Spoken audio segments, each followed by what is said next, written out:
Hi everybody and welcome to my review of the Murray McDavid benchmark for Versailles in Nijmegen.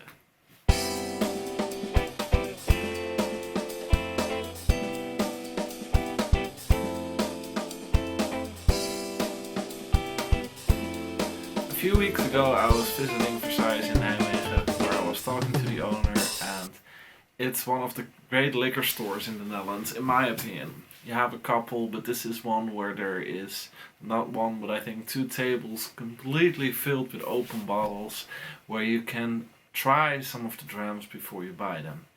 As I was browsing the store, the owner came up to me and he was pointing out different drams to try, asking me if I would like to sample this or that. And one of them was this Murray McDavid. Versailles is a flagship store for Murray McDavid, which means they got to release a bottle specifically for their store. I don't think you can see it very well. I'll try to show it here. It's a Versailles bottling 2022, an 8-year-old Caol ILa, finished in PX Jimenez Spinola casks. So that's an interesting finish on a young Caol ILa, which means it's at cask strength as well, which means there's probably gonna be plenty of peat, and on top of that you'll get the sweet layer from the PX, and I wonder what that will do on a young whiskey like this. I am very curious to find out, so let's dive in and let's start by nosing this dram.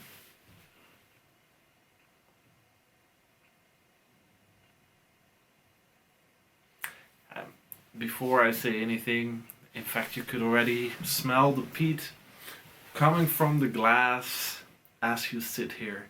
It is so strong, and on the nose I am not getting much of the PX influence at all. There are some sweeter notes, there's some honey, there is a little bit of a maple syrup quality to it. But mainly it's just meat, it's moss, it's vegetal, it's all the things you know and love from peat. This is a peat bomb, not a sherry bomb, if you ask me. And I let my girlfriend have a smell and she was like, oh, burnt wood, and indeed she said bacon too, but not regular bacon, burnt bacon. Well, I agree with her, it's definitely in there. And I think it makes for quite a nice spectacular peat bomb on the nose, but you do have to be into it. If you don't like peat, steer clear, but if you do, give it a shot. I'm gonna have a sip.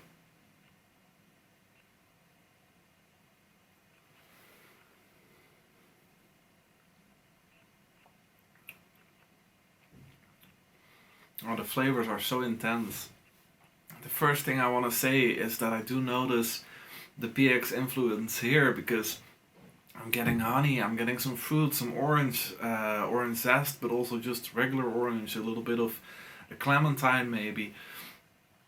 Those influences are there, but as soon as I finish the sentence, it gets taken over by that peat again. It's burnt bacon, it's driftwood, charred driftwood.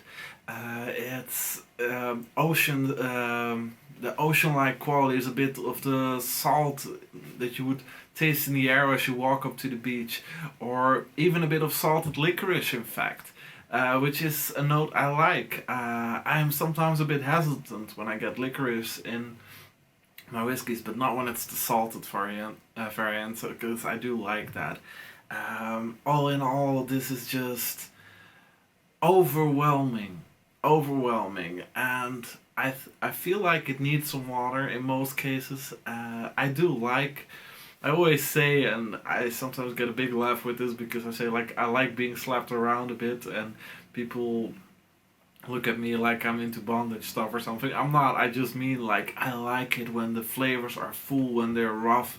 It's like one of the things I love the most is when there's really a stormy day. It's fall and it really storms, and the government is telling you stay in your house. That's when I like to drive to the beach and go for a walk there, just to rugged the violence of nature. well, this is violence of nature as well, in a way. It doesn't hold back. It doesn't pull any punches, and it's not a dram you'd sip before bed. It's not a dram that you'd drink at the beginning of a flight. This is an experience, and it's immediately the only whiskey experience you'll need all day. You're not gonna drink 3 or 4. This is just, it wakes you right up, it puts you in the moment, and I love it, but you do have to love peat. Thankfully I do. The finish is, weirdly enough, as we're talking, it's quite short. Much shorter than I expected it to be. In fact, because you have a PX finish, cask strength, young Isla whiskey, which is usually goes on for a while, but this one really doesn't. There are the licorice turns into a bit of a honey licorice. It does linger a little bit, but it fades quite fast. But it's maple drizzled bacon, it's honey, it's all those flavors in one, that it's mouth-wateringly good. In fact, it's a shame that it's a bit short, because it's one of the best parts of this dram. But, having said that, I will always pick a delicious short finish over a bad or less tasty long one. So all in all, I'm pleased with the finish. I just wish it would last a bit longer. But let's see what water can do. Adding water is always fun, to see how it opens up the dram, see what changes. And with 55.7%, it can use some water in that department as well. I need to grab a little bit more than that, because I didn't have my finger good on the hole. Apparently I still don't. Okay. That's what happens when you do single takes. Doesn't always go well.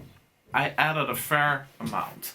Like, I think this was 6 or 7 drops if you would count them.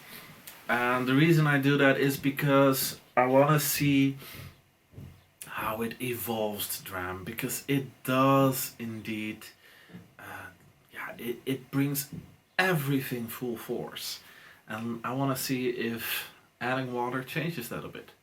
Let's start with the nose.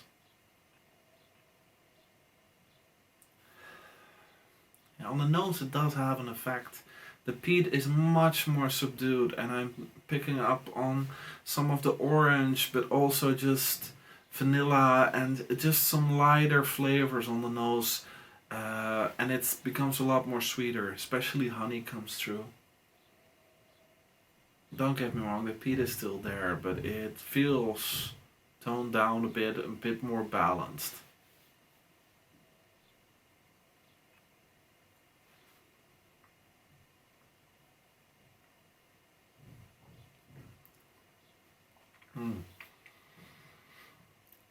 On the palate though, no.